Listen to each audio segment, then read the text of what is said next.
Chief Executive Ejura Dumase. If he's here, he should come forward.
Quran.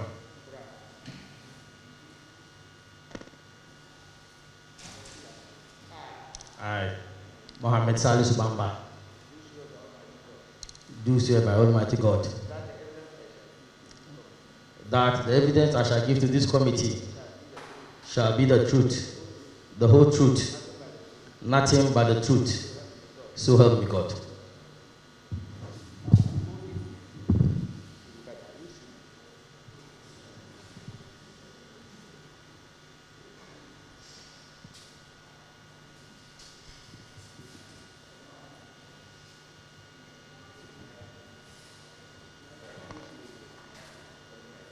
Very well. Good morning and welcome again, Honorable. Good morning. Please, can you give your full name again to the committee? Mohammed Salisu Bamba.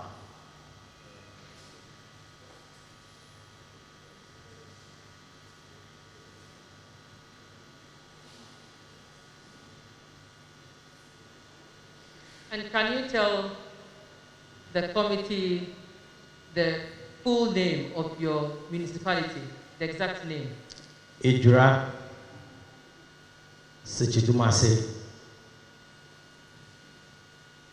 Municipal Assembly.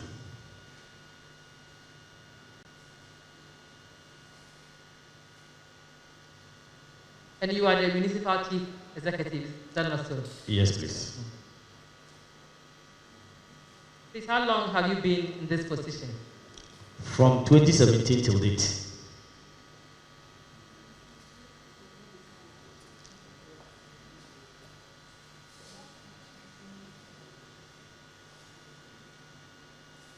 Please, do you have an established security council in your municipality? Yes, please. Can you tell the committee the members of this committee, this council? Or not necessarily the names, but the institutions that form the council? Myself, the coordinating director is the secretary. All the security heads in the municipality, that's the police, the crime officer, the fire commander, the prison commander, the ambulance leader, NADMO director, the immigration officer, the BMI, then one rep from the traditional council.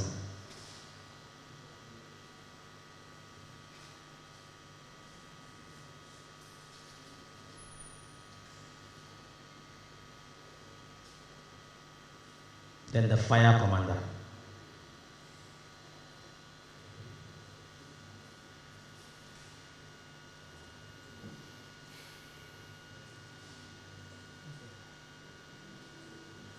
Please, can you tell the committee how your observation has been about the security situation in your municipality since you took over? Ejura Dumase Municipal is a place that has a lot of security challenges.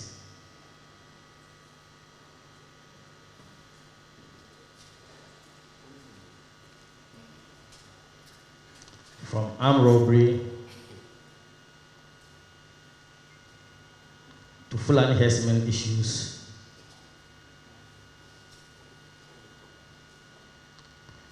then periodically political issues,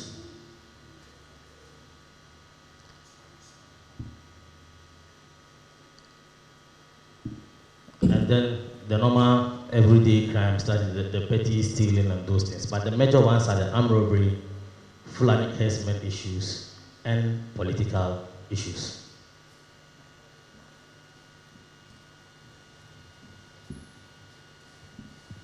Can you elaborate just a little bit? By political issues, what are you really talking about, please? Our municipality is a place that from 1992 till date, during every political activity, be it registration or elections, there is always one way or the other political problems between the major political parties.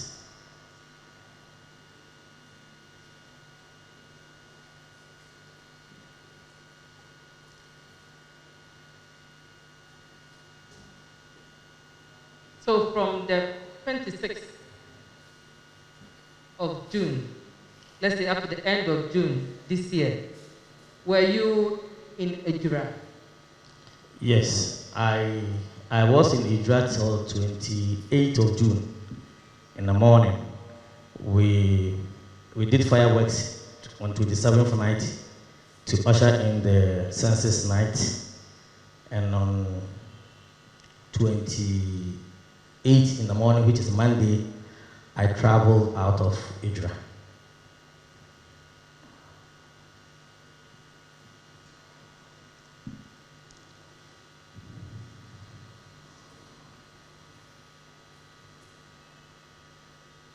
But were you informed as the chief executive of the events of the 28th and 29th, especially in relation to the shooting incidents that led to the death of 2 persons? And if you were, please tell the committee whatever information you have about those days. Thank you. On 26th of June, I was in Ejura, and I had information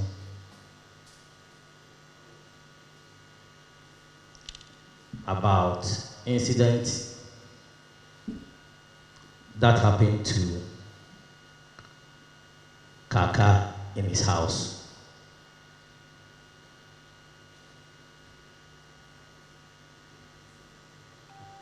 The same day in the evening, I had information that he has been transferred from Ejura Hospital to Konfanoche Teaching Hospital on the same day.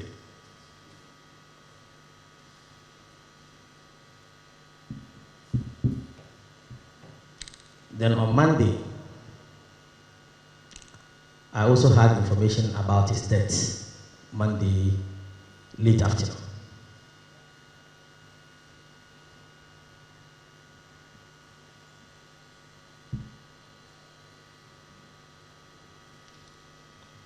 Somewhere around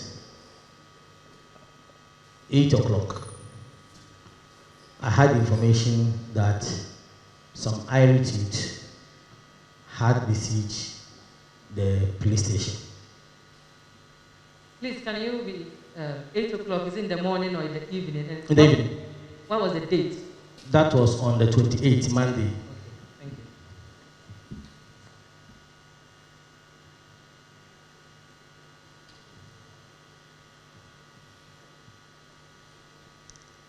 So I discussed it with the security heads.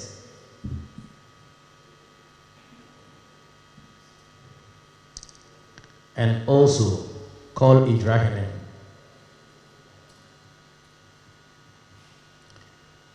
to inform him about the information I had.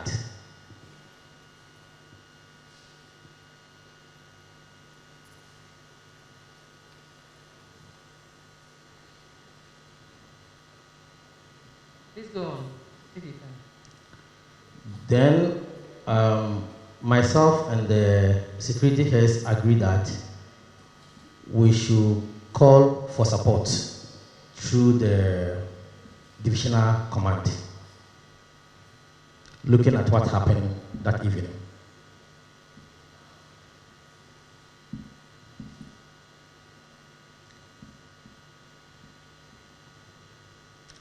I was also informed that that evening, some properties of the police were vandalized.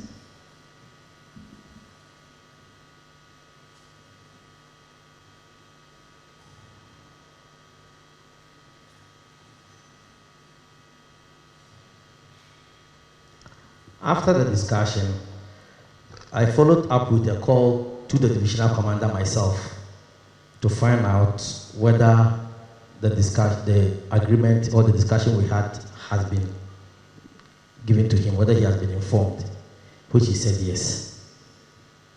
Please, you mean the discussion to call for support? Yeah, as he said. The discussion we had, yeah. Okay, so by support, who were you asking? We were asking the divisional command to assist us with some security men on the ground to make sure everything is in order. That is police? Yeah, we informed the divisional police commander. Okay, thank you.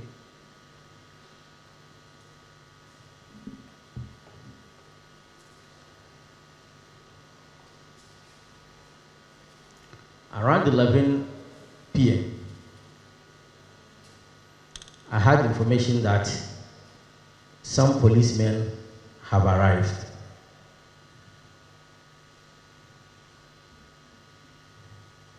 And the police water cannon has also arrived.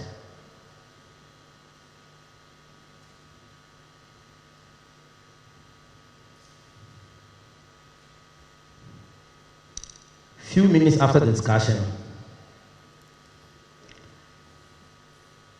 I had information again that the military has also arrived.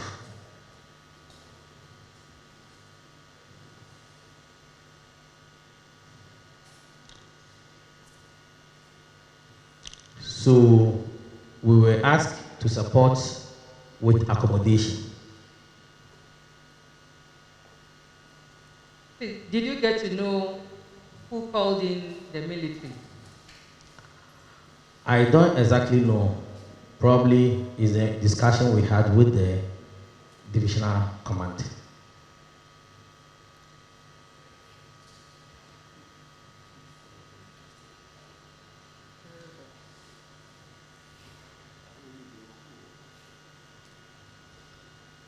So when I had information about the arrival of the military, we were preparing to get them accommodation. After securing the accommodation,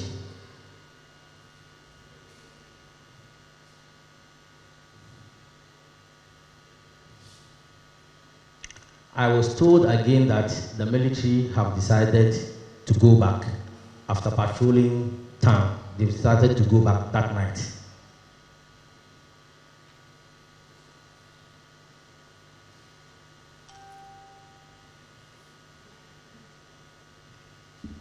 And that they will be back again the following morning.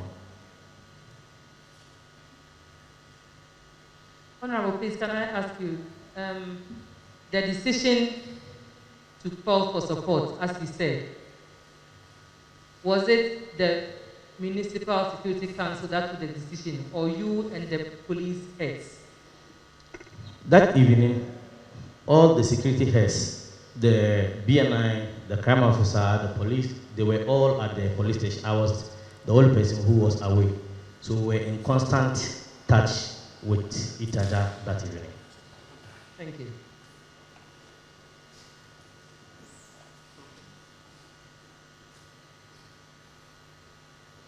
Please, you can continue. Pardon me? You can continue. Very well. So the next morning, I had information that other police officers had also arrived to come and support. Before then, So that will be the 29th. 29th, yeah. In the morning. Do you know where they also came from? Yeah, because I was informed that the security had picked intelligence that there is going to be attack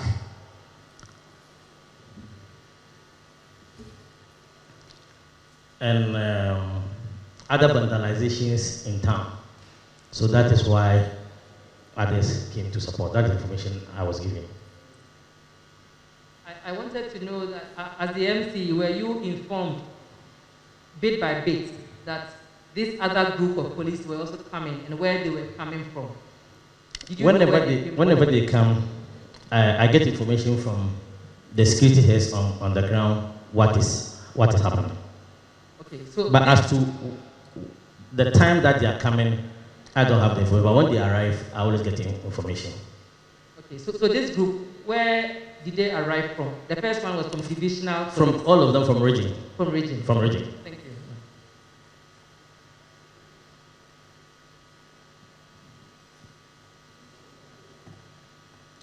So on the 29th,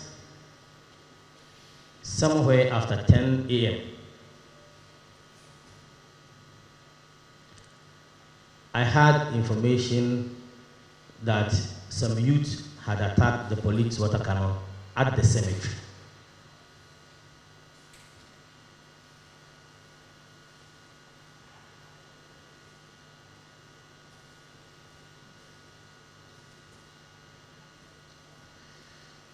And the water cannon has retreated.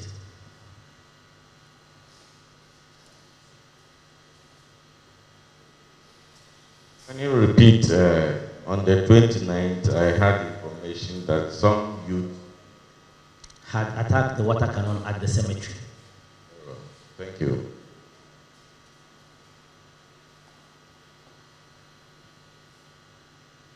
Please go on. So the police and the security on the ground also informed me that there are other installations in town that has been attacked afterwards.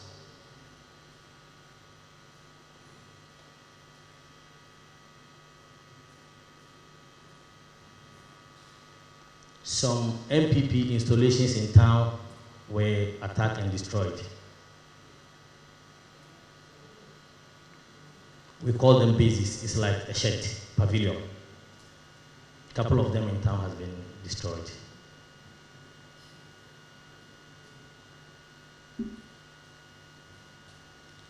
And that the two suspects that were arrested, their rooms has also been vandalized and destroyed.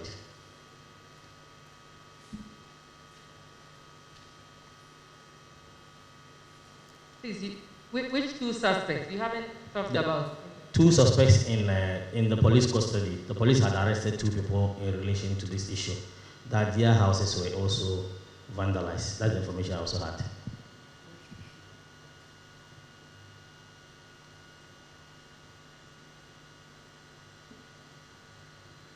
Please, can you tell the two suspects, what were they arrested for? Was it the death or yeah, in relation to the death of Kaka. Okay, thank you.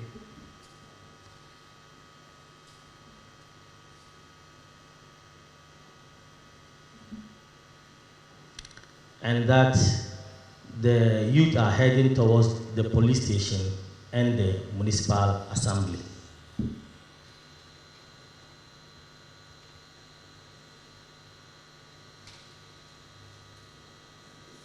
Please go on. So around afternoon,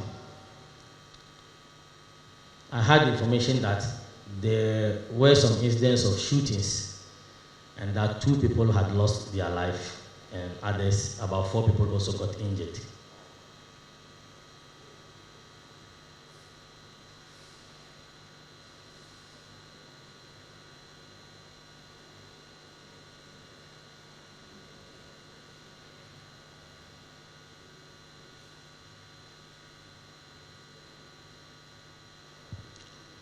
Before then, I received a lot of calls from different media houses wanting to know happenings in Ejura.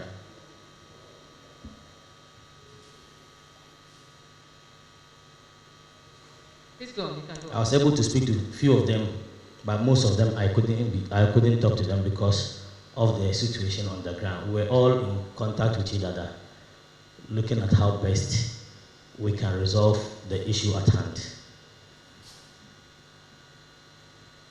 So can you tell us exactly when did you leave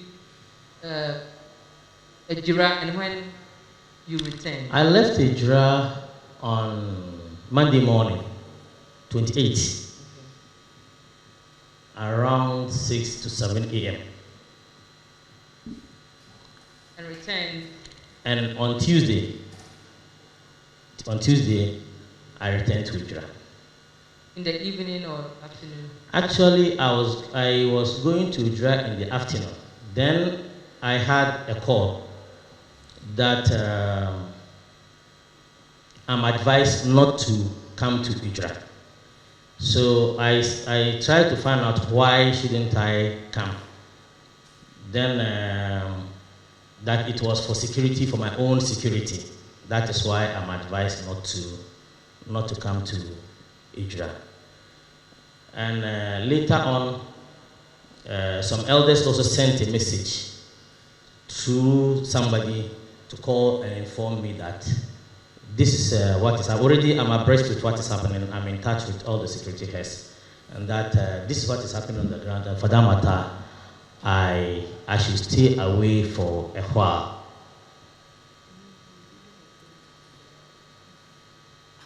Okay, so then I will not press you further to tell us when you arrive back. Very well. That's fine, thank you. Okay, so yes, please continue. So generally, this is the briefing I had with regards to the issues that happened in Ejura between 26th and 29th. So after the 29th incident, we discussed among ourselves that we should find a way of supporting the security agencies so that they can be on the ground for some time to make sure that things normalize fully before they leave.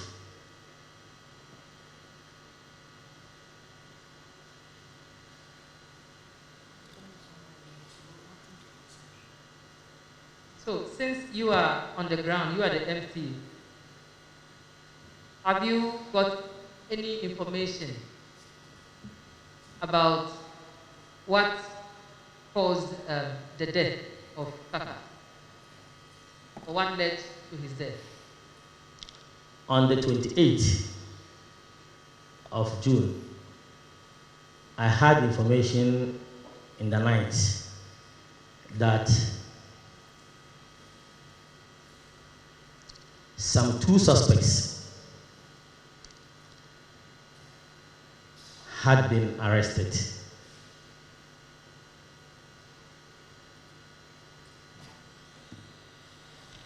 But on the 26th, when the incident happened, I saw a post on our youth wing platform by one Abi Wakas, narrating what had happened,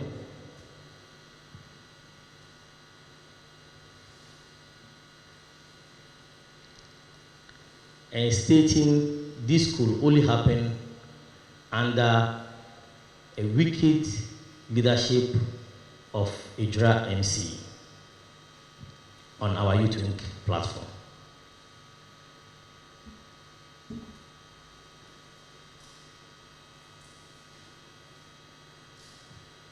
That was on the 26th or 27th, I cannot be precise.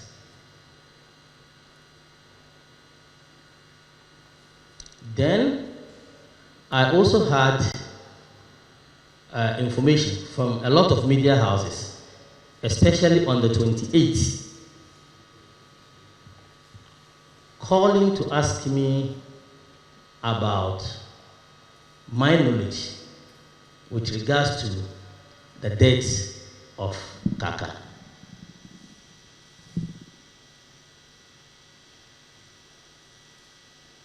That is on the 28th. On the same 28th, around 6 p.m., I realized a lot of calls were coming through my phone. A lot. Almost every media house was calling me. To an extent, I cannot contain it any longer.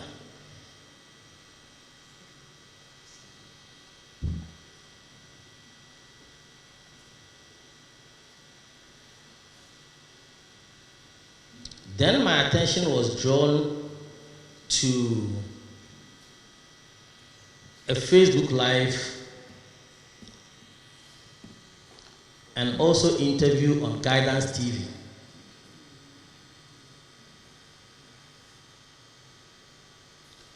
With regards to the death of Kaka.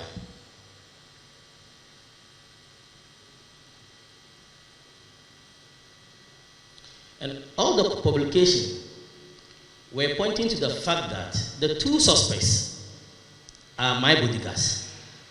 All the calls and the communication.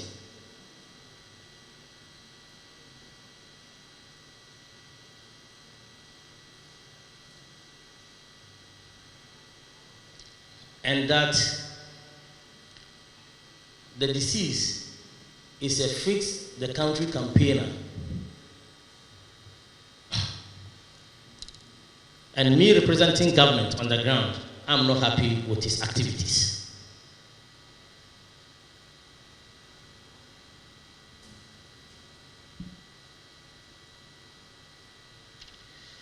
So I told most of the media houses that at this particular moment, what we and the police want is information.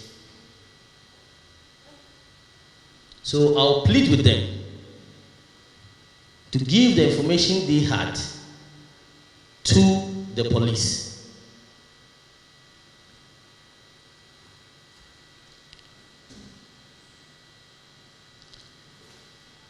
So that the police can get to the bottom of the issue.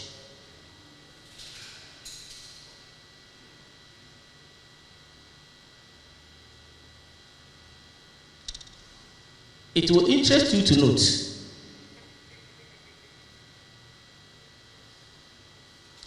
that most of the media houses I contacted were not able to tell me the source of their information, even though it was everywhere.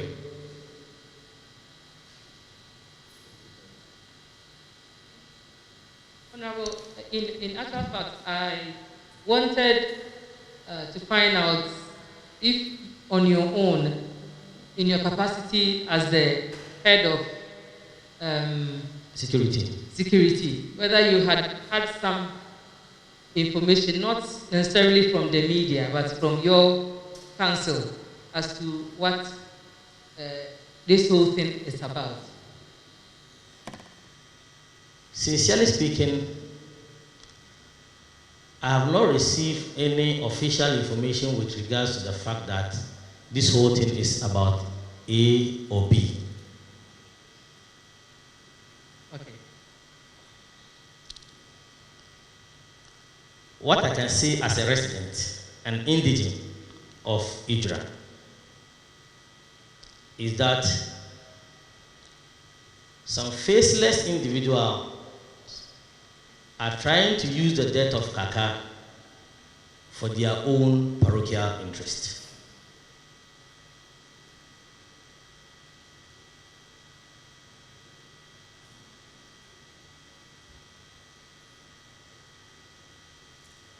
That's what I can see, looking at the circumstances and how the whole environment has been polarized.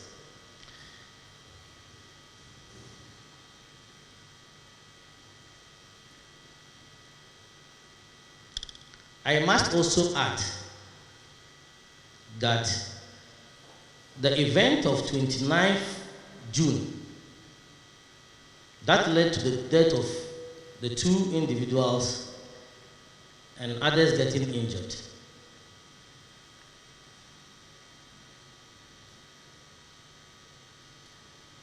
Cannot be looked in isolation.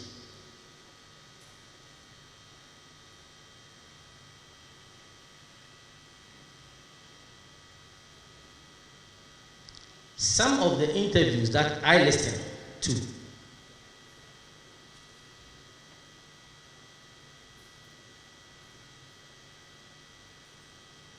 point to the fact that the youth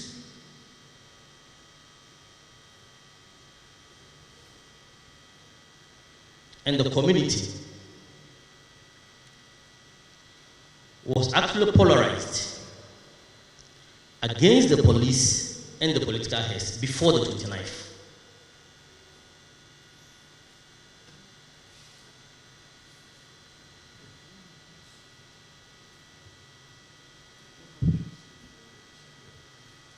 I've submitted one of the interviews to the IT guys to assist in your work. I am not the author, but listening to it probably it can assist the committee to have some more information with regards to what the unfortunate incident that actually happened. Okay, please, what kind of document? Is it audio or video? It is a video interview on Guidance TV. Okay, please, do you know where the Guidance TV, where they are located? Do you know? I actually don't know where they are, but I know they are in Accra, but I don't know where in Accra. Okay. And also some publications on 3 News. That one I have hard copies here. Okay. Please, you can submit it. My Lord, yes. What are they? Is it a document, video, or No, what? This is just They are documents. Well, mark them as exhibit number. Is it E? This is D. G, yes. Mark it exhibit G series.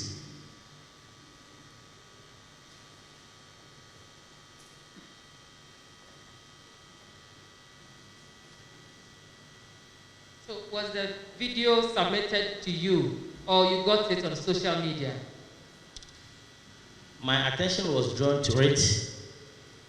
I looked for it to watch, and after that, I thought it wise bringing it to the committee. It might assist your work. I know there's also some video evidence. It says here. Yes, where is it? The video evidence. I've already handed over to the IT.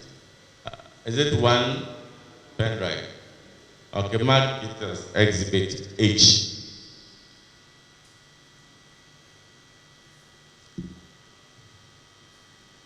We would like to play the video to see the content before you leave.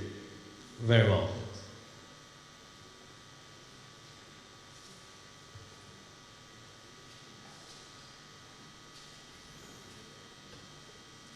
You continue your evidence. Continue. I'm done. You are done. Very well.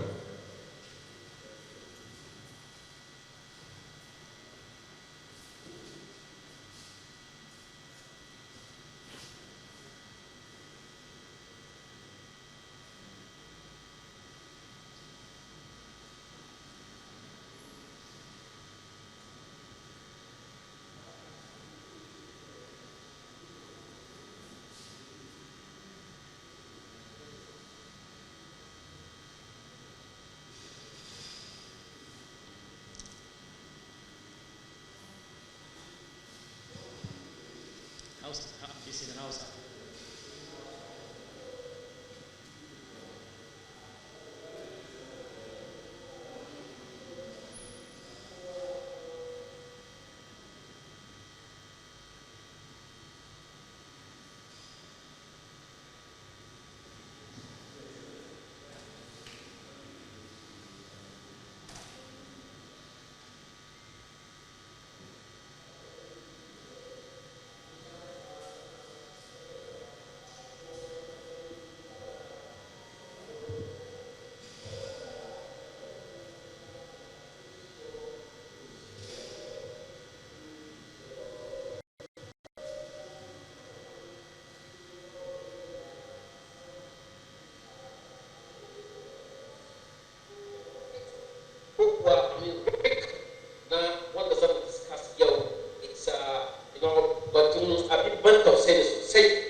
inda yayanka ko kaninka ko babanka ko umanka ko danka ya fita ciki ya saka fiyo kuma yanda ka bai shi da kin ko da bai shi na bai bar duniya ba aka ci bai ci ko wani waka in ka ga yayanka ya turn ko da shi ya change to something else how you feel esa yau muna da babban brother mu tare da mu nan za mu discuss issues concerning babban brother mu da ake kiran shi kaka wasu na mai kilari wai macho man ko macho baki shi bai fada ba mai so fada bane ka mare shi ya duba ka shirin kauce amma ka san karfin shi duka a cikin mutum shi na farko kaka macho baki ubangijin Allah ya ramshe shi ubangijin Allah jikan shi nake maka magana yanzu yana kunci ba bisa basa ubangijin Allah ya bai kyautar aljanna so Mr. Lucas mu duka mun san yadda problem ya faru mun san genesis of the case and then the revelation of meaning the starting of the case kuma yadda yau ubangijin Allah da kanshi ya gwada to akwai wasu san yadda magana ke tafiya ba to in all order for them to be enlightened da muna so ka toko muna ya eso da ya faru kaka shi da wasu na da fada ya ji ya karbi abin wani da ke biya ba aka so a tafi. Yes, since you are not the person being interviewed, what we will do is that the letter that has been said, you will let us know, then we will get him to transcribe the content of the interview for us. Because in any case, you did not produce this video for us to be able to ask you questions relating to what has been said. But we will get the interpreter transcribe whatever is on it. If it becomes necessary for us to invite you again to come and answer questions relating to that interview, we will do so. Very well. Yes. Let me begin with you. Where exactly did you go on the 29th? You say on the 29th you were not in Ejura. Where exactly did you go? Actually, I traveled to Accra. You traveled to Accra. Yes, please. And before traveling to Accra, you got this information. Can I consider it as intelligent information? Yes, please. And you are the head of the Municipal Security Council. Yes, I am. You know that normally, or under normal circumstances, you report directly to the regional minister. Yes. Who is also supposed to be the chairperson of the Regional Security Council. Yes. This intelligent information that you had, did you pass it on to the Regional Security Council before speaking to the divisional commander for backup? Did you do that? Actually, when we had the information. Answer, did you do that? Did you convey the intelligence that you had to let me use the word, to your boss? Regional Minister. Yes. Yes. Before you called the divisional commander? I informed him after I had discussion with the divisional commander. Yes. Do you consider that information as so important so as to get the Regional Security Council informed? Yes. And why didn't you inform them first? Normally, when MUSEC we meet or at our level, we normally fall on them when something is getting out of hand. But if it's something that we can manage at our own level, we don't inform the RETSEC or our bosses. Yes, but because it was more than you can handle, that is why in your testimony you said you asked for backup from the divisional commander of police. Yes, that was Monday night, on the 28th night. Yes. And I still want you to answer my question. If it was so important and you want backup from the division, it means it had gone beyond the level you can handle. Exactly. Why didn't you find it necessary to report to the Regional Security Council? No, I informed my minister, but I informed him after discussing with the divisional commander. I informed him. You know one person called Anyas? Yes, I know him. What is your relationship with him? He is MPP party member. He's a polling station executive of our party. I believe on social media and all these things, you've heard some allegations and other things that has been going on. That was what I addressed in that some faceless individuals are trying to link this into me. So the faceless individuals that you are referring to, a team, is it Anyas that you refer to as the faceless individuals? No, when the incident happened, Anyas, as I told you, is our police station executive, and the other guy, Alasan, is also our police station executive. Actually, Anyas is at GKC police station, and Anyas is in the Gombalai FM-based polling station. They are MPP party members that I know. And my question is, are they the persons you are referring to as faceless individuals? No. Thank you. And let me also find out from you. You are the head of the municipal security. You have traveled out of the town. You get information that the youths are going to attack a police station or what have you on the 29th. Did you find it necessary to leave whatever you were doing to rush to Ejura? Yes. What time did you reach Ejura? I had the information in the night, as I told you, and in the morning I set off to come to Ejura. Actually, I got to Mampo when I had a call, as I mentioned earlier on, that I shouldn't come to Ejura for security reasons. That time I was actually at Mampo. Did you find yourself in danger? Personally, no. Then why didn't you continue? Because you see, if you are a father of the house and somebody tells you that your house is being attacked with your wife and children in the house, you decide not to go there because if you go, something might happen to you. That is the situation. After the security advice, I mentioned in my testimony that I proceeded to Ejura. That was after the incident. That was after the 29th. Yes. But the incident happened on the 29th. Exactly. Yes. And you were told not to enter Ejura. Exactly. For security reasons. Exactly. And that is why I'm asking you, if your house is being attacked with your wife and children in the house, for your personal security, you leave your wife and children in the house to be attacked. Is that what you are trying to say? That is not what I'm trying to say, but the security on the ground, we are working together. So if they advise me and I didn't listen to the advice, when something happened, then they'll say we advise, and then he didn't heed to our advice. So you thought about your personal security as against the entire community security? No. You know, if you were present at a Ejura meeting, things might have changed. Actually, looking at how the whole environment was polarized, it could have been worse. Can you let us know how your presence would have been worse? When the incident happened, and if you look at the information going around, as you clearly stated, I was the first person that they were trying to link the suspect to.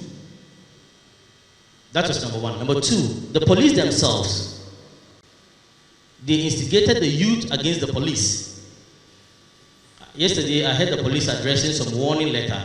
If you look at the document that I presented, they were even linking the warning letter to me, that I instructed the police to issue a warning letter to the gentleman, which I actually know nothing about. So I think my presence, just the way they attacked the police and then the police retreated, my presence could have made the situation worse. Thank you. And you said you called for backup from the division. Yes, please. On the 29th, you were not.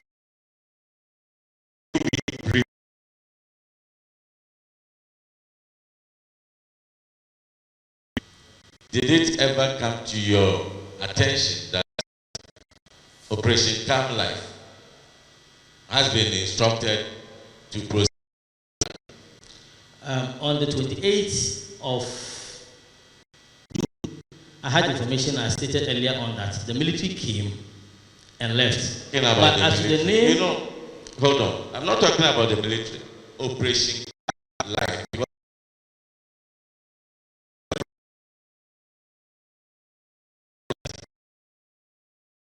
The collaboration between the police and the military. Fall and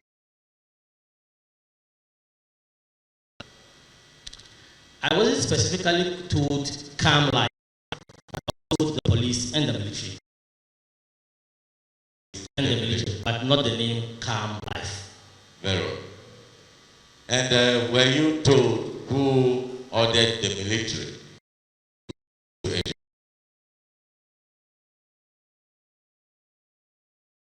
He told you, or somebody told? No, he told me that he has requested for the police to proceed. For them to come and beef up security. And did he disclose to you why he had to ask the military to move in? Ejura is a place that... Did he disclose to you why he has to get the military to move to Ejura? No. Did you find it necessary to ascertain why? Knowing that you have requested for backup from the division and the region, did you find it necessary to ascertain why? Boss, why are you sending the military? No, I didn't ask why he's sending the military. He's your boss? Not exactly, because he has been on the ground for some time, and we all know the situation in Ejura. Whenever it goes out of hand, it's mostly difficult for the police to handle. The police couldn't contain the situation with the backups that you have requested.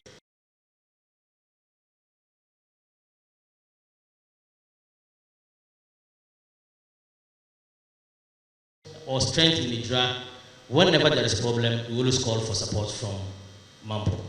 Whenever. Mampo police. But Mampo division. Mampo military. Mampo division. Yes, it is the police division. Yes, the police division, yeah. But not the military. No, not the military. Okay, thank you. I'll allow my other members to also answer.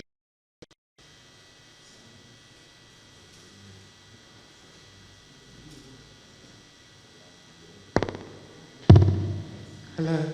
Okay, thank you very much. So I have just two quick questions. First question is, were the two people that were arrested, are they your bodyguards? Not at all. Is there any reason why anyone would say that they are your bodyguards? Do you socialize with them a lot? Do you eat with them? Do they come to the residence? Why would anyone impute that to you?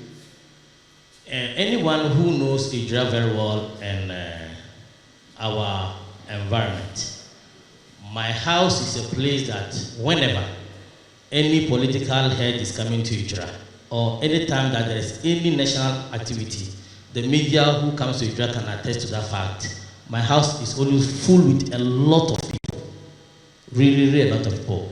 And the two gentlemen are our party members, and they are our polling station executive. And as the chief executive and parliamentary candidate, definitely I will have relation with all my party people on the ground. Okay.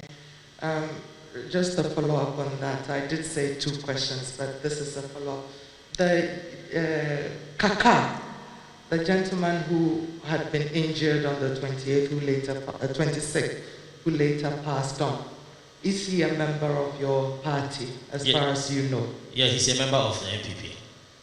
A card-wielding member, or just one that... I wouldn't be able to say whether he has a party card or not, but he's a strong member who also come around whenever there is anything, just like the other two suspects that were. In short, when he passed on the 28th, it was the party vehicle that was dispatched to Konfanochi to go and bring his body to Ejura. He's our member and a very strong member, but I wouldn't be able to say whether he has a card or he doesn't have a card. And is it his nature from where you sit? Is it his nature to criticize even you? Does he come to you with information or criticisms about things that are happening within the municipality? Sincerely speaking, he's somebody who is very interesting, outspoken, and jovial. But I don't know about his activities until his demise. Actually, when he got injured, before I get to know things that he's doing in the community. Okay. My Lord was asking you about your interventions on the day of the incident itself. And so I'll pick up from there. I understand that you have a social media platform for the youth in the community. Yes. Is this something that you set up or something somebody else set up? No, I'm not the one who set it up. But you are on that platform? I'm on the platform. And so a lot of the youth use social media in the community and they're part of this platform. Is that correct? Yeah, a lot of youth are active in social media. Do you think if you had on that day written anything or left a voice note on that platform, you could have won the youth over or convinced them to not embark on the activities that they were embarking on? Actually, I did left a note on the platform. And what was the reaction? When I saw the incident, the issue that I just mentioned, that somebody wrote that this can only happen under the leadership of the MC, I responded by saying that we might have some disagreement among ourselves. We might criticize each other. But linking me to this barbaric act is unfortunate. And that I pray that God should expose whoever has hand in what has happened, and also entreat anybody who has information to assist the police. I wrote something on the platform. If my memory clear, this is what I wrote.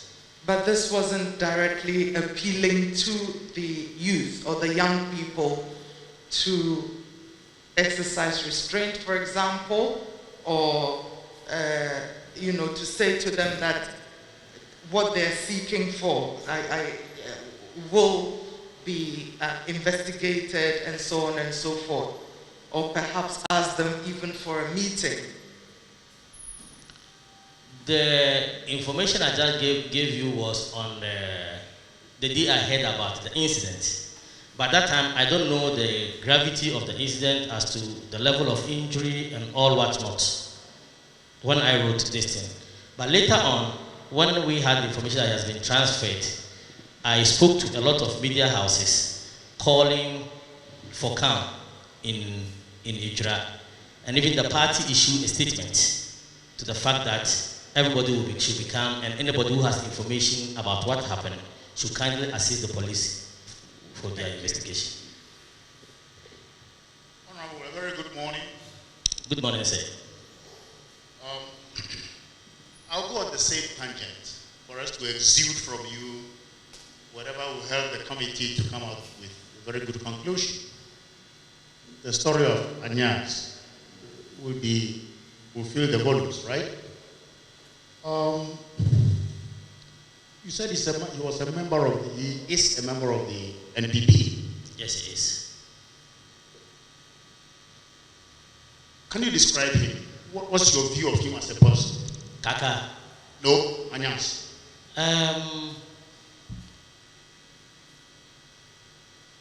Well, he's a party person, as I said earlier on, and he's also somebody who most of the time, when the party is doing something, he also comes around. And so he's not so he's hardworking and dutiful where the party is concerned, right? I know he works in the market for his upkeep.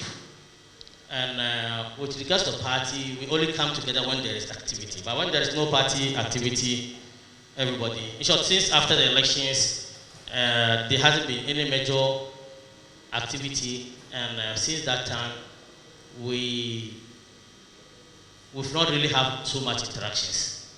How long have you known him? I know all of them from 2009. From 2009. Are you aware of an incident in which he was implicated in trying to beat some security officers on the market? It's something that I heard. Something that you heard? Yes, please. At that time, you were in the MC, were you? I was. You were. And so this was in the public space. Pardon me? This incident was it was in the public space. Public space. Yes. Your government had given instructions, directed that all markets should be closed. Yes. And he went there to want to open the market. That's the information I had. Okay. What did you do to him? Did it affect your relationship? As I said earlier on, that was sometime last year during the lockdown. And we don't really have a relationship like that. He's not my friend. As I said earlier on, he's not my friend, but he's my party member. But Honorable MC, here is a person who stood up against national order. Here is a person who is your party member and who tried to disobey a national order. Here is a person who tried to physically assault the very security your music called in. What's your view of the person now? Definitely nobody will condone to anybody who is going to disobey the laws of the country, as we all swear an oath to uphold the laws of the country. And as I stated earlier on, that incident that happened in the market, actually, I had the information is between him and some of the sub-chiefs. It was an incident that was highly unfortunate, and I remember the party hierarchy, not even at the constituency, at the regional level, came down to Ejura and met the people that they offended to plead with them and resolve the issue. That not even at the constituency level. Beautiful. So, do you blame those who link you with him? Yes, I do. You still blame them? Yes, I do. Why? Because this is a party we are running. We have a membership of so many thousands. So okay, let's leave it there. You are head of the music. Yes, please. Have you had any little training in conflict management, crisis management, riot control, and whatnot as a music, yourself as the head? No, I don't have any training. Okay. So you didn't know how to handle such crisis, did you? The way we handle it, to the best of my knowledge, I was thinking that is the best that will help the municipality. Good. So you see these things keep on happening, not in your jurisdiction alone, in other jurisdictions. That the head, the political head, just calls in the military or calls in the security agency. There is a riot in my area, come in. And that's what exactly you did, what you did. I didn't call in the military. No. You told us that you called, we consulted. We told them to bring us a support, but not specifically military. No, but well, then you have called them to us to support. Then you have called them. That's what I'm alluding to. The political head does not know even how the military works, how the police have SOPs. He has crisis. Then you call him, come, and they come. As a way of crisis management? That's why I'm asking you. Well, I wouldn't be able to speak to that as to their coming or not their coming, but because to it's not the correct way to go. Did you meet as a music, even if you were away? Because the law that you were talking about the membership of your music, clearly states what should be done in crisis situations. Looking at the circumstance and the timing, when we had information about the happenings, the 28th in the night, as I told you, we were in touch with each other up to 12 midnight, even trying to arrange accommodation for the military and all whatnot. And the next morning, this unfortunate incident also confronted us to handle. So in between the period, there wasn't enough time for formal meeting. But then, almost all the security heads, as I stated earlier, were at the police station. We're all consulting one with the other. Yesterday in the police testimony, I heard they mention that even the fire commander private vehicle was vandalized. So that is to tell you that most of them were around at the time. That's beautiful. But do you, from time to time in your music, that's why it's called Municipal Security Council, do you talk about crisis management? Do you discuss what we would do in terms of emergencies? Do you discuss these things? Or you talk only about something else, maybe politics? No, Ejura Musek, I can say, is one of the most active Musek. We meet much more than the number is the number required by law. I came down to one thing. Do you discuss crisis and conflict management? What Not to do in times of emergencies? Not specifically. But you know, conflict and riots are endemic in your jurisdiction and throughout Ghana. They are very endemic. And interestingly, you don't discuss what we would do in times of emergency. In times of emergency, sincerely, we normally fall on region for assistance. But if you look at our police force, their number wouldn't be enough to handle serious issues that will be confronted to the assembly. Has the police interrogated you on the incident? Not yet. Have you been interrogated? Not yet.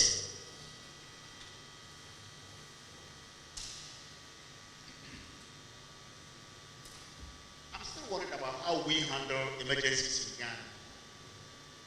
Political heads just calling in the military to assist them. So whether it is MPP, NDC, or CPP, we'll still use the same modus operandi and calling the military to. So during NDC, we will have such the same problem, the same scenario is there. During MPP, we will have the same scenario. You call them, they come, they cause mayhem. Kindly, as an MCE, what would be your own advice to the Ghanaian governments? We have different situations in different places.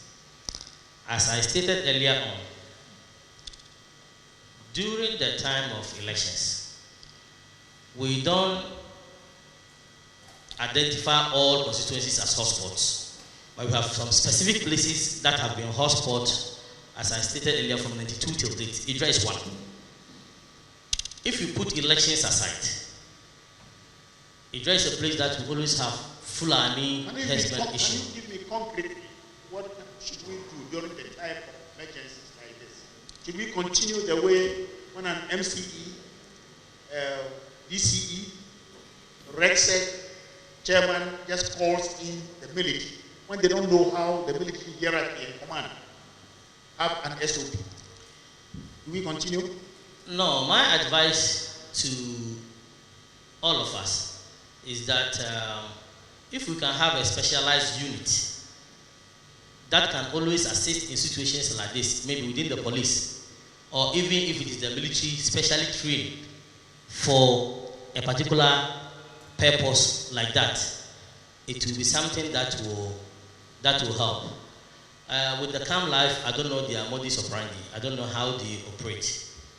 And some of the communities also, they don't actually respect the police. It doesn't matter the number. If it is the police, it doesn't matter the number. The people will not respect them.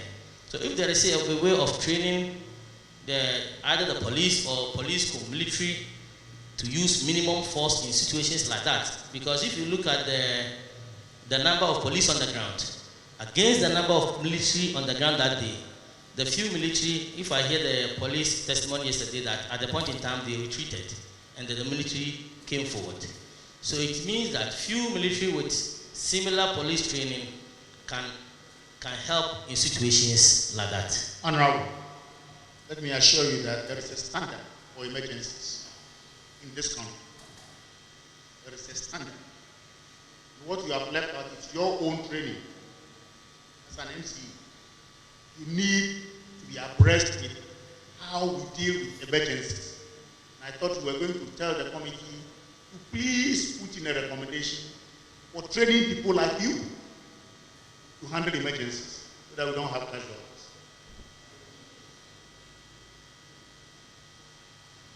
I have one final question.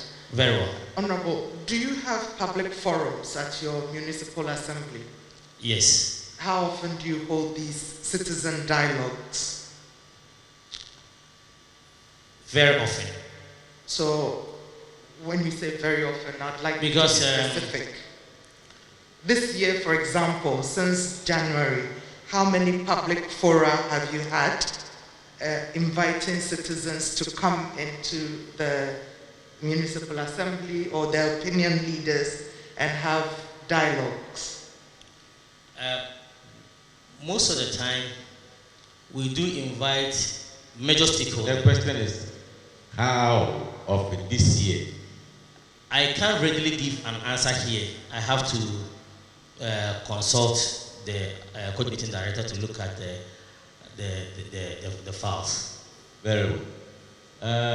You are the municipal chief executive. You are the head of the municipal security council. You were out of town when the 29th incident happened. You entered Ejura after the incident. Have you been briefed by your other colleagues on the Municipal Security Council as to what really happened on the 29th? Yes, please. And have they told you why the shooting took place? Why? The shooting took place. What I was told was that the rioters attacked them and they asked the military to take over, and then in the incident there was shootings and then somebody died. But they didn't tell me why, but they said the rioters attacked them. That's what they told me. You were told the rioters attacked the police? The security. The security on the ground? Yeah, the security on the ground. They attacked them in what manner? They said they were throwing stones at them. They were throwing stones, and then some people were also holding sticks and all whatnot. And in your estimation or in your view, do you think throwing of stones should be met with lethal force? I think it should be met with minimal force. Minimal. Minimal force, can you describe the minimal force that you are talking about? I think shooting in the crowd in that instance, I don't think is the best. If there could be any way of containing the situation without shooting, that would have been the best. As the head of the municipal security, you said you had discussions, you know what happened on the 28th, and you had intelligent reports about what was going to happen on the 29th, requesting for police backup. Did you brief the divisional commander sufficiently for him to equip the men he was sending to Ejura? That, I think, is the security arrangement that they have been working with. I actually did not see the need in that particular time to tell him bring this or bring that or something of that sort. I think that one in their training is something that they know as of when the type of equipment that they should use. So from the report that you received after the incident, do you think the police were well resourced in going to Ejura to combat this riot? I wouldn't say so. So what suggestions do you have for us going forward? Going forward, the police administration and the security in general should be more equipped. In as much as I know government is doing its best, but there is no institution in the country that has sufficient. But looking at areas like Ejura and places that are hotspots, if something can be done to equip the police very well, it will help in resolving some of these issues going forward. Coming back to your relationship with this Anyas person, why do you think he will turn around to accuse you of certain happenings in Ejura, being your own party member? As a political leader, most of the time, when things happen in a community or even in a country, we always try to put the blame on political heads. Happenings is when there are unfortunate incidents. For example, the president will be somewhere, you see people pointing out fingers on the president. I think it's our politics, the politics that we do. I want you to reduce it to your level, because you have informed us that Anyas is your party member, and he even has access to your house. Whatever it is, why do you think the man would behave the way you have described it? Why? Because he's your party member. Yes, we all know, as any association, we have good ones and bad ones.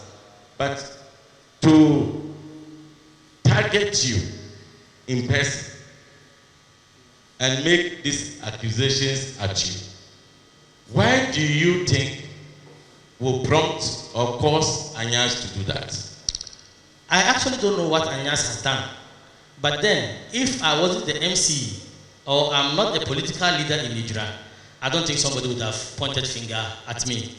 Especially looking at the circumstance and the time at which we are. I believe that is the main reason why. But if I were not, I'm not the MC, or I'm not the leader of the party from the period that I mentioned to date, I don't think somebody will point finger at me. Because we have different type of relationship with people. We have friends, we have people that you know because of party work, your party executive and all whatnot.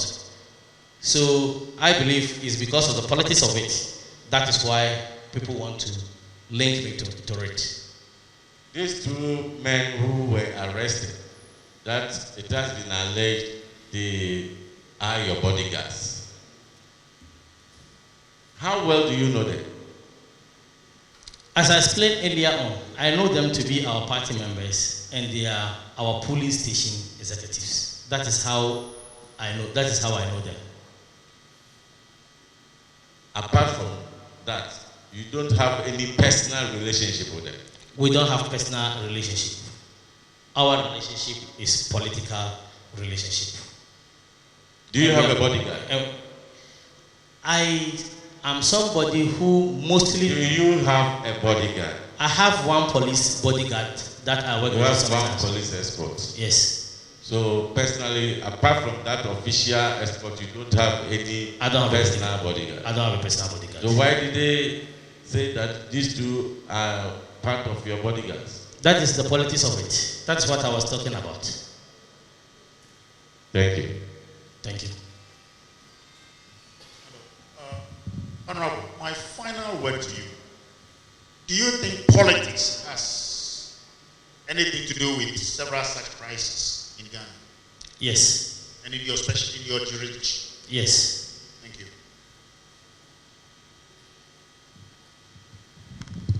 Do you have any other information that you want the committee to know? If not, we are done with. Thank you very much. We thank you for having time to come to give us information. We are grateful.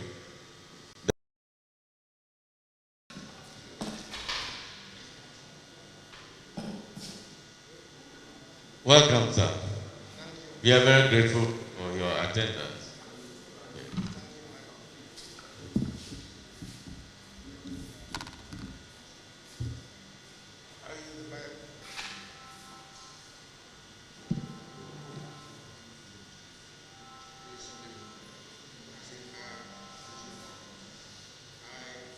I, Dr. Manyenes, swear with this Bible that the evidence I shall give before this committee shall be the whole truth, nothing but the truth. So help me God.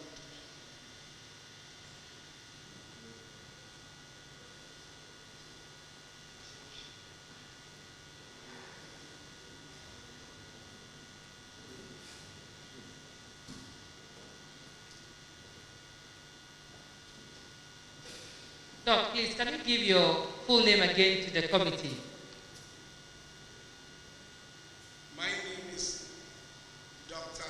Mensa Manye.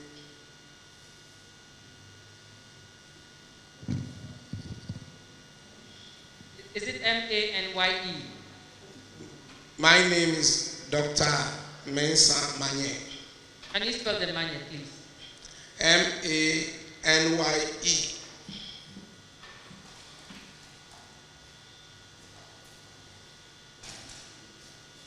Please, where do you work? Which hospital? Ejura Government Hospital.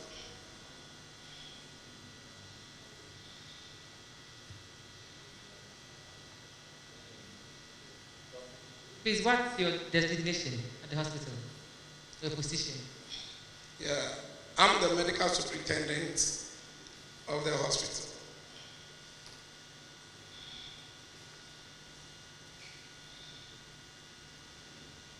Please, can you tell the committee how long you've been there as a doctor? 6 years ago. Do you have any specialization as a doctor? No, I'm a general practitioner.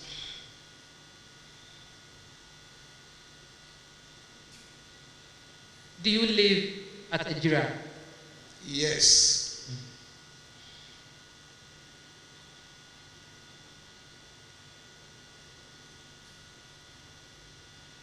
So, as a resident, in your estimation, how would you describe the general nature of the town in relation to security?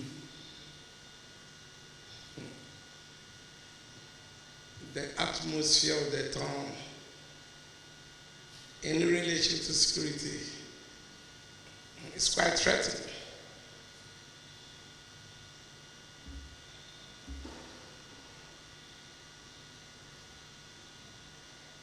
So, were you at Ejura on the 29th of June this year, 2021? Yes.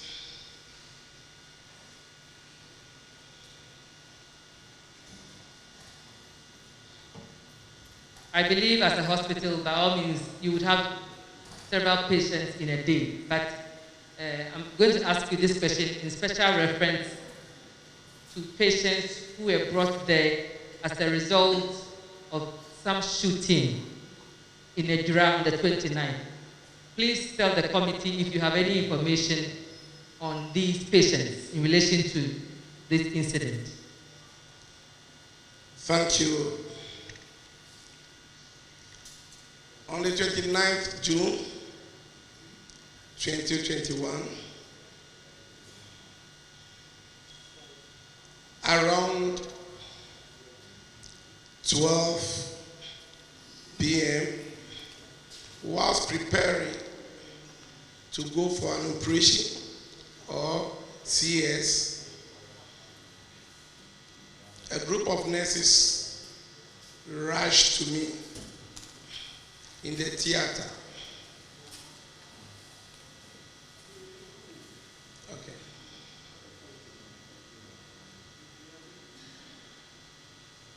That some people were shot during a demonstration.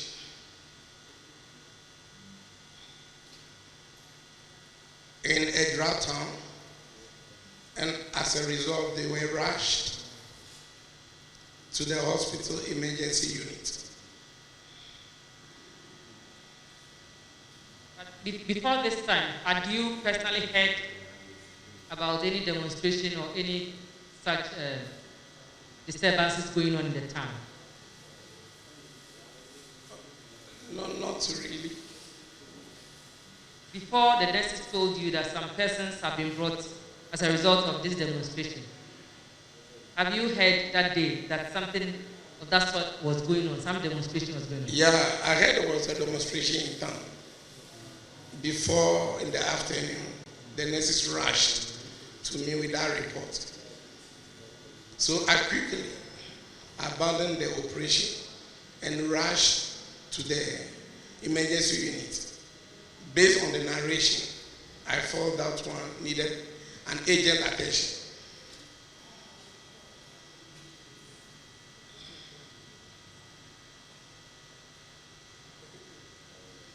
Yeah, having gotten to the place, I saw two young men, one by name Abdul Yusuf,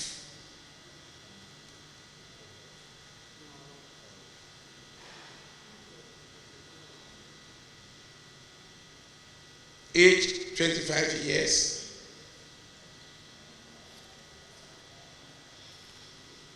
who was brought in dead, which means he died before arrival.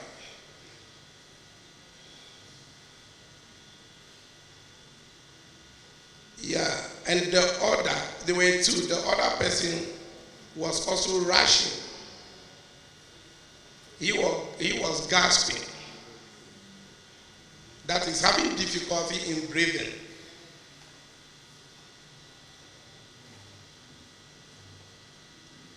And sweating profusely.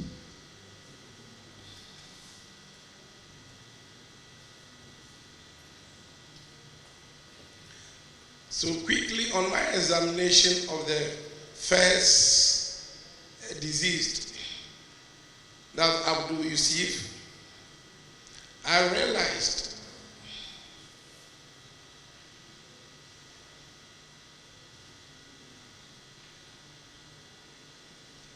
as the reporters or as some of the demonstrators said that they were gunned down, I saw a gunshot injury at the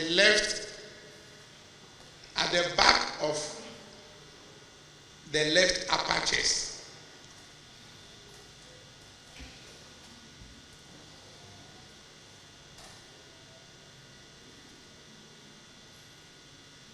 Penetrating into the chest.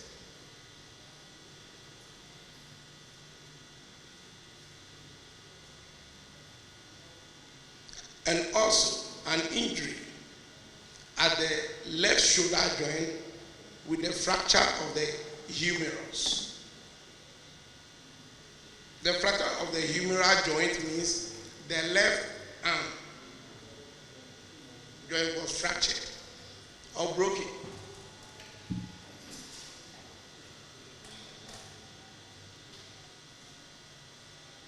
Now, Doc, from what you saw of that patient who was then deceased, could you tell the committee whether the person was shot from the front or the back?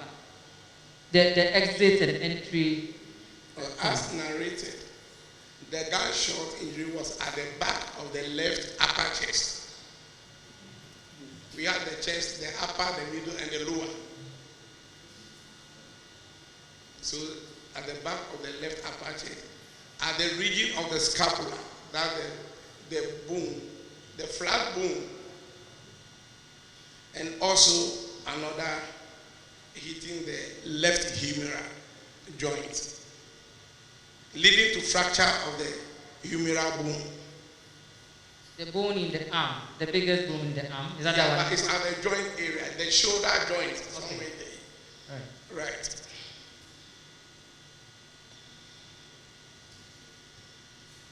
Please continue. So He is passed, so I left him at the couch. We covered him, having seen the sort of injury he sustained. I quickly rushed to the second person. Earlier I said there were two. The second person, what I saw was also at the back, at the middle part of the chest, the left area, there were also an injury, gunshot injury at the left, at the middle part of the chest. So, for that one too, for clarity's sake, where, in your estimation, was the entry point, the back or the front of the chest? The entry was at the back. The back. Yes. He was also bleeding profusely as the first who passed. In fact, all their shirts were soaked in a pool of blood.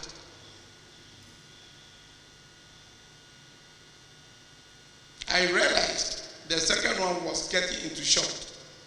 So quickly, He was getting into shock.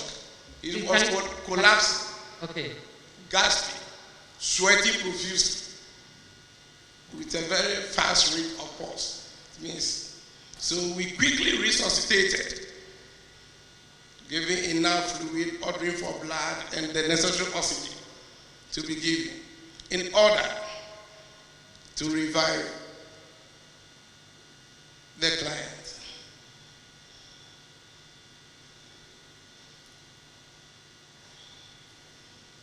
Due to the profuse bleeding out, and I realized what was happening inside the chest, he looked so pale, which obviously showed there was an internal bleeding.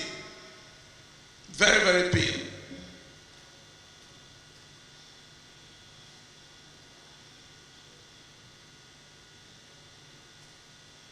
Please continue. While doing those resuscitation, the nurses on board, everybody running here and there, we lost the patient within 10 minutes of arrival.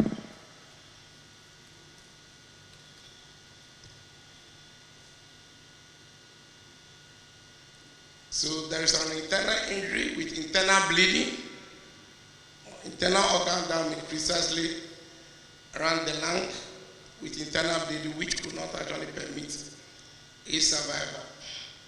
So that one also passed. We have to leave him and concentrate on the,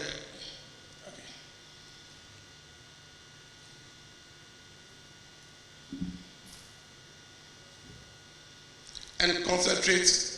Shortly, others were brought. Until two young ones were also brought. One is Louis, the other one, Awa, Miss Bao.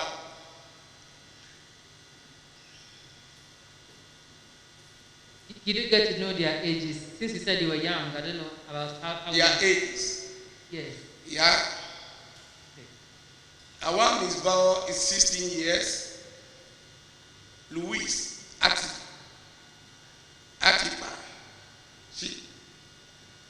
He is 19 years.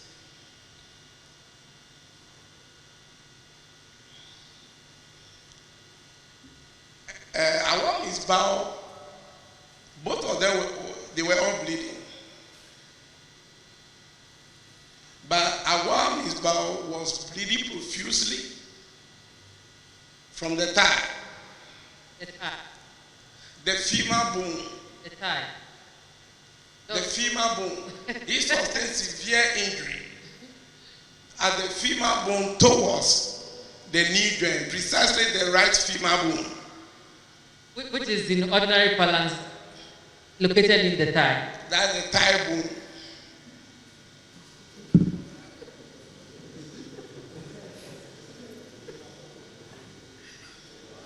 Please continue. And the other one, the Louise, where was he? Yeah, I've been finished with that. Awa. Sorry, okay. There were also multiple injuries at the muscles of the thigh of Ejura. Actually, he also entered into shock. Profuse bleeding,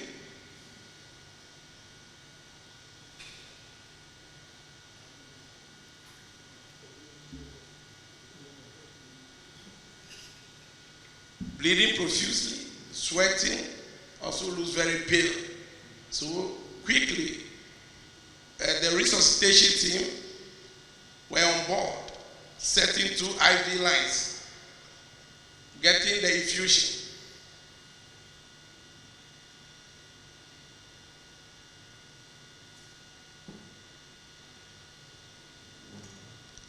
Giving him enough infusion, and also quickly we took blood, full blood count for grouping and cross match in order to know the blood group and also transfuse appropriately.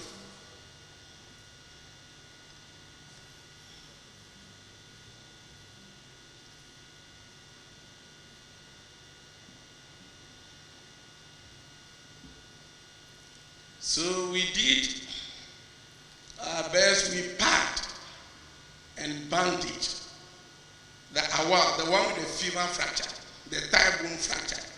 The fracture was located at the knee joint of the right femur, the knee joint of the right thigh. It was a multiple fracture.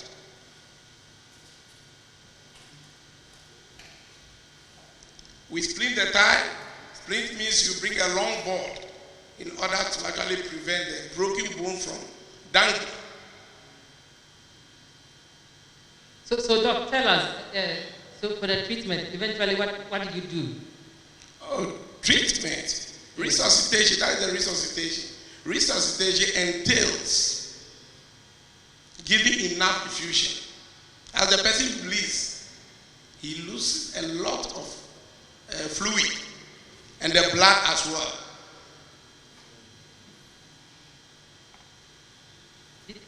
Did you give him any stitches? Was he operated upon? Was there any stitches? Stitches? Oh, we did. Okay. Yes. In order to secure hemostasis or to prevent more bleeding, we switched, we packed in order to secure hemostasis, that to prevent more bleeding. And finally, we split the thigh. After the X-ray of our Miss Bar. No, without due respect, we would have loved to take the details, but we want to just know he was brought in injured, and we want to know the path of injury. And then eventually, if you could tell us eventually what happened to him, so that we'll move on to the next. Yeah, exactly, that's what. Okay. So eventually, After was that, he still... We took an X-ray to know the extent of injury, where we realized, yeah, there were multiple fractures at the right femur joint. There were multiple fractures at the right femur joint. And based on the nature of the fracture, the following day, and we gave a lot of treatment in terms of IV antibiotics. The next day, after assessing him, I referred him to. They preferred Ejura, but when they got there, they also referred them to Confirmatory Teaching Hospital. That's why about our.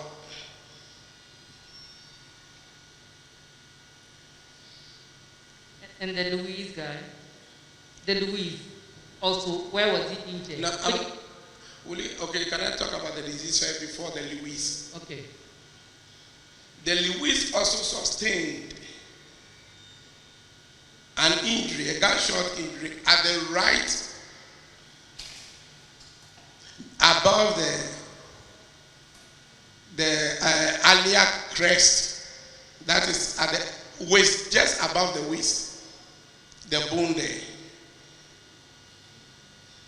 into the abdomen, precisely the pelvic region. When I probed into it, it went and opened at the iliac fossa region of the same abdomen. That's the right iliac fossa region. No, please help us.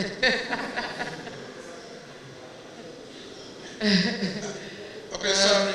Okay, you can give the medical terminologies and then you come to the layman's. Okay, that's the language I normally use. Yes. That would be really because those typing may not even be able to type the correct spelling for us. Okay. I said it was shot at the back. Above the bone, the waist bone here, it entered and then came to the lower part of the pelvic here. Around this place, this is what we call the iliac fossa. If it's the right side, we say right iliac fossa. And he was also having profuse bleeding.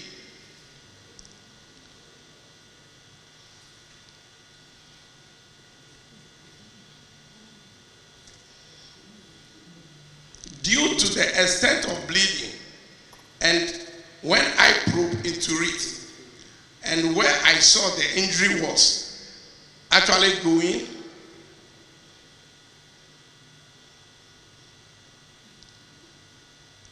I knew internally they were more damaged than what we're seeing physically.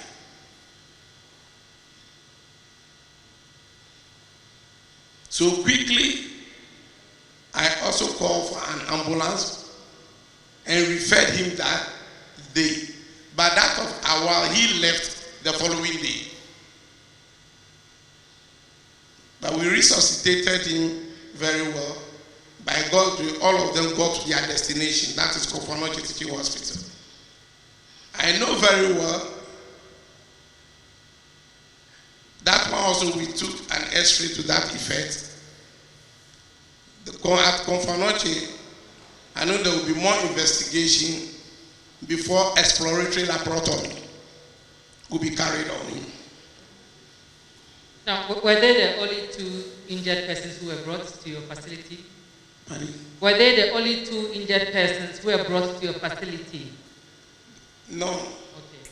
How many more, if you can remember? In all, there were 4 those who were injured. But the other 2 were not severe. So we treated and they are gone. Or they were gone. Okay. But however, we had so many ladies or women of the deceased, about 6, who also went into shock. They collapsed, having heard that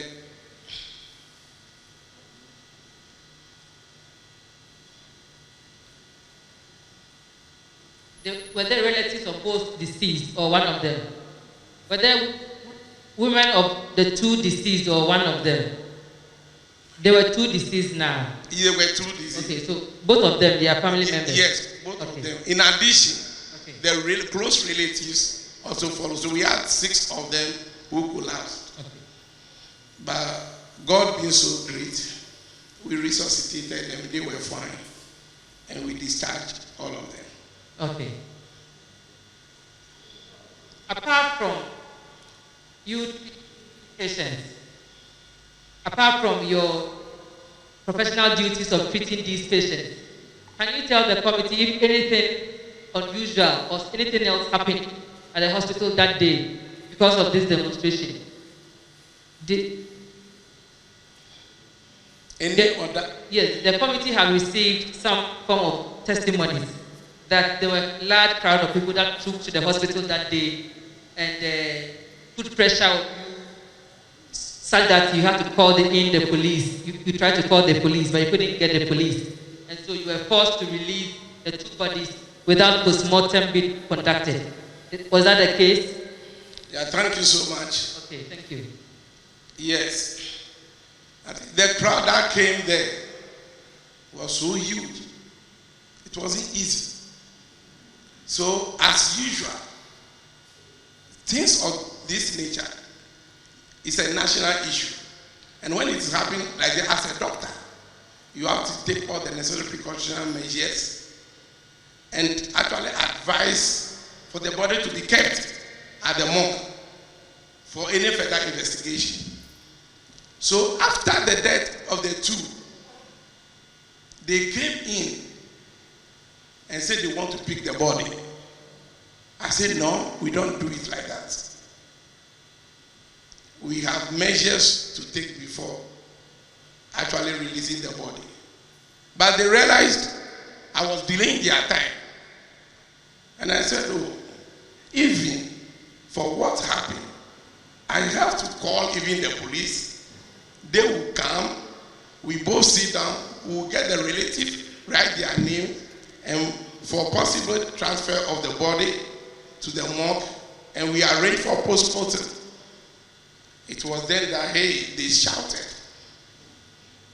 that they would burn down the hospital if I try, and also our lives. They will actually beat us very, very well, and even leading to death. I also started calling the police. And at that condition, they could also not come. And because of the agitation, release the body quickly. And reluctantly, I have to release the body to preserve the hospital from being burnt and also save the life of my staff and myself. So I quickly released the body. So, was it a demand for both bodies or just one body? For both. Because one died just 10 minutes after the one who died before they brought. Demand for both. And do you remember which of the police that you called?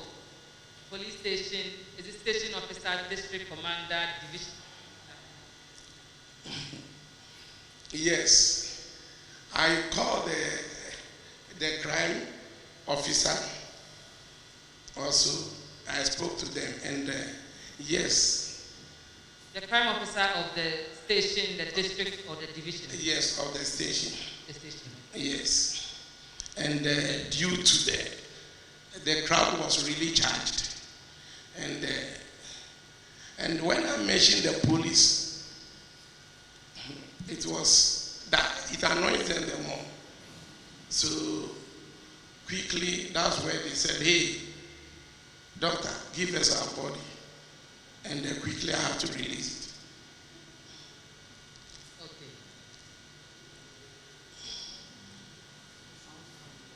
So, as of now, are you aware whether the bodies have been buried? Long ago.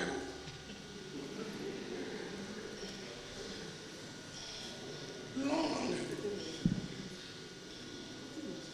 Okay, so do you have any more evidence, or do you have any documentary evidence that you would want to produce to the committee? I think all the evidences I have, I gave it my writer, my medical report. I gave it to the police, which they submitted. As part of honorable citizens. Okay. Right. Okay. And maybe some X-rays, but these ones. Thank you very much, Doc. The panel members will ask you some questions. Thank you. Doc, once again, welcome. Thank you. Yes, I believe with your experience, you have come into contact with gunshot wounds several times.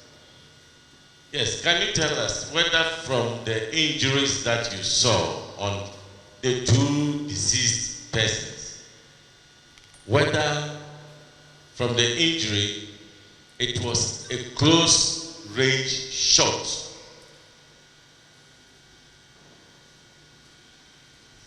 Yeah, what I can say, it wasn't so close like that. Okay. Can you help us? Do you think in your estimation it will be of about a distance of 50 meters, 20 meters, 30 meters, or the distance, looking at the level of injury. You know, when somebody is shot from close range, you can easily determine from the extent of injury and penetration. Yes. Can you give us an idea as to? I can say I am not expert in not an expert and the distance, but what I know is that it was quite a distance. Yes, quite a distance. Yes. Then also, you said the bullet penetrated from the back of the deceased person.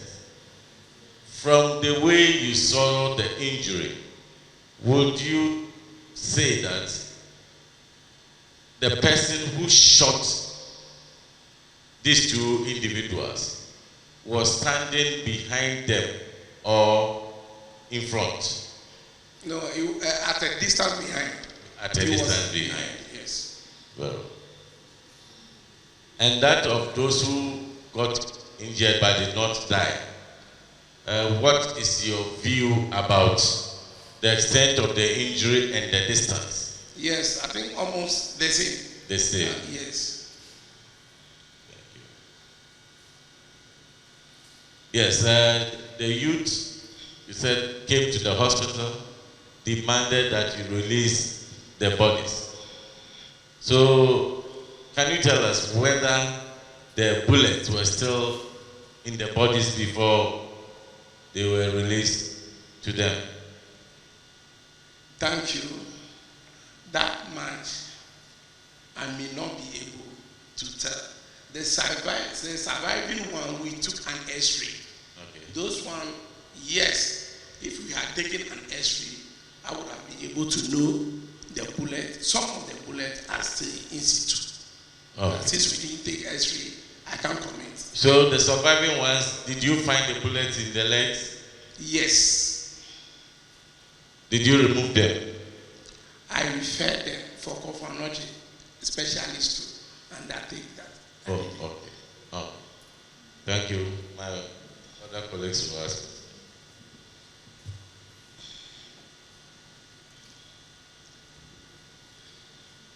Welcome, Doc, and congratulations. Thank you. I personally salute you for the efforts you made. As any other medical officer would do, so I congratulate you. Thank you. Is that your first experience at such both crime and injury? For injuries uncountable, Ejura.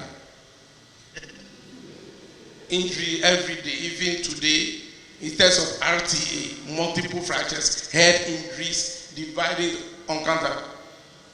In short, hand test uncountable. That's why we need to congratulate you. Thank you. Right. It's unfortunate we were unable to extract any of the bullets. We wanted to find out whether the type of bullet is a military bullet or somebody shot from the crowd. Or you may not be able to answer that question because one, you are not the ballistic expert, and two, you didn't extract any bullet. But tell me, you were battling between your professionalism and the exigencies, the demand of the hour. If you hadn't released the bodies, your hospital would not have been there. You yourself may not be alive today. Thank you. Thank you. But then, for criminal investigation, for rule of law, we should have insisted on your professionalism. But as I said, you couldn't. Can you give the committee some kind of suggestion as to how we should curb this? Because it looks as though evidence is gone forever. Right. And people, it's like it will happen and happen again. But we want to stop this. So can you advise us a little as to what we should tell government in such circumstances? Yes, thank you. What I can say is that if Ejura security or police were well resourced and trained very well, I think they will be able to contain and manage this thing peacefully.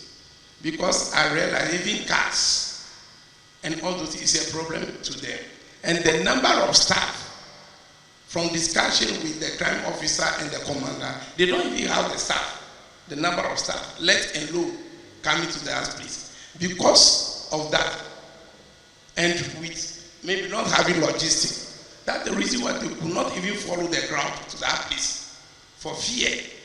So if they have the necessary logistics, I think they'll be able to manage peacefully without anything, and also the training should be well equipped, so that next time they will manage things maybe higher than this, but without any casualty. They will save the doctor from. And I will be saved. Do you think we need a legislation or application of existing legislation in matters like this? Do you think we need a legislation if it's not there? Or if it is there, application of that legislation to forestall a situation where you have to release bodies, even though they are criminal cases? Do you think we need a legislation in the country? Yes. If it is there, it ought to be enforced. By the enforcement, it means if you know that people will come and demand a body, then the training and how people should be well equipped to prevent that ought to be enforced. But if the legislation is not there, then it ought to be, come to enforcement. Thank you very much for coming. Thank you so much. Doc, whilst you were there any policemen who came around that time to try to talk to any of the victims? Perhaps before you referred them, for example. Thank you so much. I cannot, because at the time, the euphoria, everybody, you can't see well. So since I didn't see policemen entering the room, in fact, I cannot also say that maybe they were standing somewhere, but I didn't see any in the room. So to the best of your knowledge, no policemen had arrived or CID to talk to the two injured persons? Yeah, I haven't seen any there. We are very grateful to you, Doc. We will make the necessary recommendations in respect of your concerns. We thank you. May the good Lord take you back to Ejura. Continue to serve Mother Ghana in that capacity. We all pray that we will get to the state that Ghanaians will understand that in such situation they should allow the medical personnel to do their lawful duties. Thank you. Yes, because if we need justice to be done, definitely we don't have to take away pieces of evidence that will help justice delivery to be stopped. We thank you. God bless you. Thank you so much. God bless you too.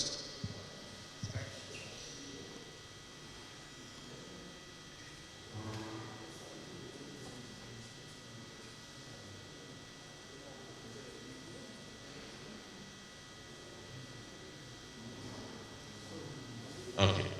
I think we were to take the regional coordinator of national security. It appears he had some assignment somewhere, so he sought permission to leave. He'll be coming tomorrow morning. So as it is, the committee stands adjourned to tomorrow morning, 10 a.m. for us to continue proceedings. We are grateful to our friends from the media. Thank you.